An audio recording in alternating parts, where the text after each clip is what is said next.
This is going to be a rather quick one. I think they all will be from this point on. I'd like to discuss my fondness for Iron Maiden's Peace of Mind. To me, this is almost the quintessential heavy metal album. It's maybe not the best. It may as well be the best. It's close to the best. I'm not as much of a heavy metal fanatic. When it gets to the more extreme areas, I kind of tune out a little bit. I don't not appreciate the music or disrespect what it is compositionally. It just doesn't take up my. It's not motivated to listen to it personally. But Maiden on Peace of Mind, this is fantastic. As I say, I really appreciate Maiden especially up to like Seventh Son or Summer in Time is my favorite.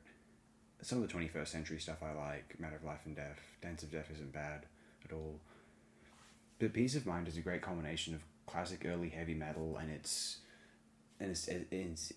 intents to be much more than simple kind of hardcore caveman music. It wants to be these kind of a bit more cerebral and interesting and involving, like really, really enticing and captivating genre pulp, like really quality genre pulp. Like the Ruminations on Madness. They're obviously very proud of the track Still Life. The cover art is assuming indicative of the lyrical subject matter of Still Life. Oh, I mean, the title track, or the album is titled Peace of Mind based off a line in that song.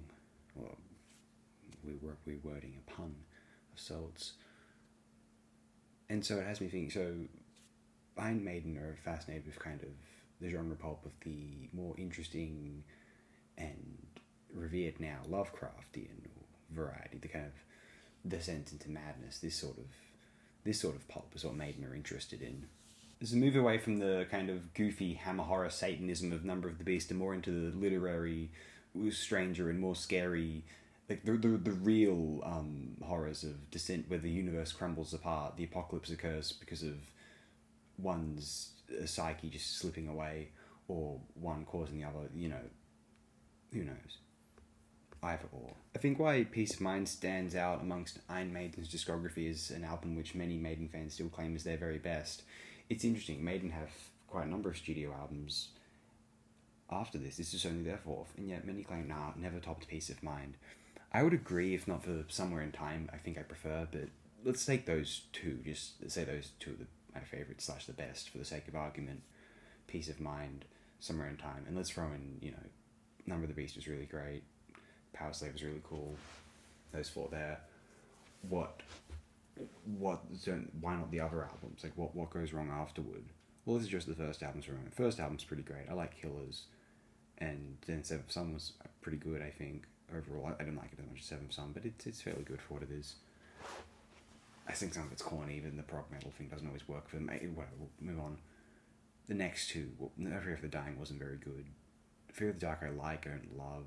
It's a bit long, and it's just kind of a bit simplistic and edgy, and 90s production compared to some of the earlier work. Martin Birch's production on the 80s albums that really assists them being as classic as they are. And then I don't mind the X Factor, the Virtual 11 thing is terrible. Brave New World I kind of like, and Dance of Death I like more. Matter of Life and Death is the newer Maiden album, which I think actually matched the classic work. It's slower and kind of grimier and kind of sludgier, but I really like that about it. Some Maiden fans are put off by it, but I was all on board. It's like a World War One album. Like, yeah, why not, And then The Final Frontier is decent. Book of Souls I've explained before. It's like, A Number of the Beast sounds like it's recorded in hell, and Power Slave sounds like it's recorded in an Egyptian tomb, and the Book of Souls sounds like it's recorded in an expensive recording studio. Who needs it? Senjutsu is trying too hard. Even 14-year-old me would think Senjutsu was trying too hard. Maiden can't capture the confidence of that era. Maybe on Matter of Life and Death, but somewhat on Final Frontier, but it's difficult for Maiden to capture that energy and excitement they had in the 80s up to Fear of the Dark, maybe Last Bastion, Brave New World, and it's Death kind of too. It's just the real classic status. Yeah, they were just so confident in the 80s and just ready to just try anything and everything and see what worked, and they weren't as insecure and like second guessing themselves as I feel they sometimes are now. But if we go for the track list on Peace of Mind, it's hard to disagree or not understand why Maiden fans feel as though it wasn't topped. Away was there. Revelations, Flight of Icarus, Dive for Boots on, and is a side A. That's fantastic. The Trooper, one of the most famous songs on side B. Still Life, actually, funnily enough, even though they're possibly most proud of it, it's what the album's named after, what the album art's based off of. Yet it's kind of the least interesting track compositionally, I feel, on this release. Crest of Fire, I like Crest of Fire a lot. It's goofy and silly, but I like it. Sun and Steel's a lot of fun, and To Tame the Land is possibly the best thing they ever did. Iron Maiden on Frank Herbert's Dune, that's just genius.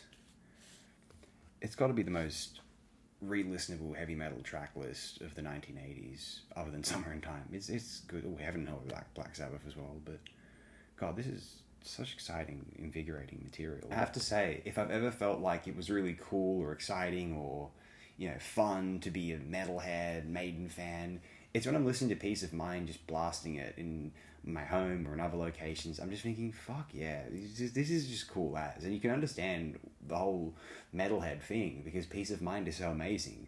The thing that puts me off from continually being a metalhead is Peace of Mind is possibly as good as it gets, more or less. That's the thing. If you disagree with this, please comment. I'd like to. I've always envied metalheads. The joy they seem to feel. I wish I could capture some of that. I sincerely do. I can, a fraction of it. I mean, with, you know, my love for some of the formative bands, it's just the more they spring outward, the less I'm interested in. Don't get me wrong, a band like Def is recorded some of the greatest music of all time, but the more the genre sprang out from it, just kind of using some of these formative bands as a something to derive from, I just don't find it as interesting. I look at those, but then again, I like all those goofy and just obsessive stoner bands, you know, that were obsessed with Sabbath circa, you know, the album 3 and 4. You know, bands like Sleep, Electric Wizard, and newer groups like Acid Mammoth's the greatest thing I've ever heard. It just is, and Druids is amazing. Some of this stuff just warms my heart, and it's life. And Maiden's cool too. Like Iron Maiden is just a cool heavy metal. It makes you feel cool to be a heavy metal fan. And then when there's no other bands as cool as Iron Maiden, you're just like, yeah, what do we do? Just move on. I wish I think metalheads they're some of the people I envy most in the world. Your happiness is precious. Don't. And I was going to say, don't ever take it for granted. I know you don't. They obsess over it. It's their life. And why not? Peace of mind. S tier material.